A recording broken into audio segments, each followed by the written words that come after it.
নারী কিসে আটকায়? এতদিন পরে বুঝলাম নারী আটকায় মাথার কাঁটা, চুলের ক্লিপ, থালা, বাসন, ড্রেস এগুলাতে।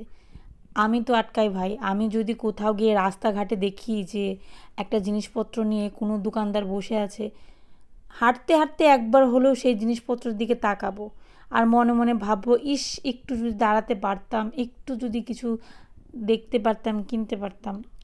এই আফসোসটা কার মনে মনে লাগে অবশ্যই কমেন্ট করে জানাবেন।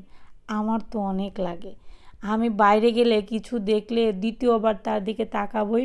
আর মনের মধ্যে একবার হলেও ইচ্ছা জাগবে যদি এটা একটু কিনতে পারতাম।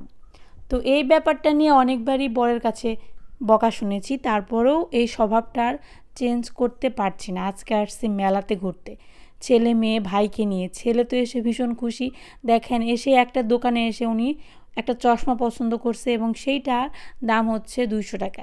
এই 200 টাকার চশমাটা যদি আমি নেই, বাসায় নেওয়া পর্যন্ত মনে হয় না এটা ঠিক থাকবে। তাই ভাবলাম যে এটা কিনে দিয়ে লাভ নাই, তার চাইতে 50 টাকা 40 টাকা দিয়ে একটা চশমা কিনবো, ওইটা যাতে ভেঙে ফেললেও টাকা একটু কম লস হয়।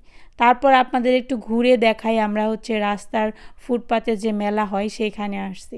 তো অনেক বেশি আজকে ভিড়, মেলাটা এত সুন্দর বসেছে আজকে। প্রতিদিনই বসে না, একটু স্পেশাল ডেতে বসে, যেমন আজকে ছিল ভালোবাসা দিবস, সেই উপলক্ষে আজকে এই মেলাটা বসছে। তো এরপর শুধু ঘুরলেই তো আর হবে না, তার পাশাপাশি কেনাকাটা এবং খাওয়া দাওয়া তো থাকবেই। এখানে মেয়ের রাগ হয়েছে কারণ ওনার পছন্দের জিনিস কিনে দিই নাই। তো এখানে একটা আংটি দেখতেছিলাম ওনার পছন্দের। তারপর হচ্ছে ছেলের পছন্দ আইসক্রিম। তো ছেলেকে আইসক্রিম কিনে দিলাম, একটা চশমা কিনে দিলাম।